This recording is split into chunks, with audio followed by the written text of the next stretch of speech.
y is 3 sine pi over 4 x plus 2 minus 7. So suppose this function is given and we have to find various features and maybe even graph it. So 3 tells us what? So amplitude is 3. And this is b, right? Period is 2 pi over 4, right? So what is that if you simplify it? That's 8. And phase shift is negative because you have to write it as x minus negative, right? Because we want a minus. And the vertical shift is negative 7. And given this, we can plot it. So first you can plot, think like this negative isn't there, and then you flip it if you have to just graph it. So what that means is our midline, right? This is negative 7.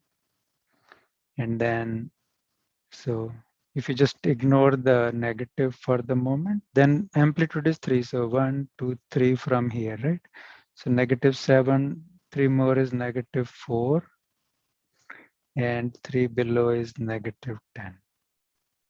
So the graph will be in between those, right? And the period is 8. So from here, 1, 2, 3, 4, 5, 6, 7, 8. If you just draw a normal sine wave for this, just with this information, it would have been like that, correct? And then it goes, repeats. If you just looked at the amplitude and the period and no phase shift, correct? And we saw the vertical shift there. Now we have to bring in a phase shift of negative 2, correct? That means I have to shift it left by 2. So this point will come here. And then there is a negative in front. So this thing will be flipped. So it goes down here across the axis. So it becomes like this, right? So this is the, right? That is the graph of this equation. We shifted the whole thing. That's the easiest part, is first to move to the midline. Then you mark out the amplitude. So the graph will be between those. Figure out the period. So mark the period. You draw one cycle of a normal. If it is sine, then sine wave, right? Then we see the phase shift. So slide it over. And if there is a negative, you flip it over. You can do some quick check.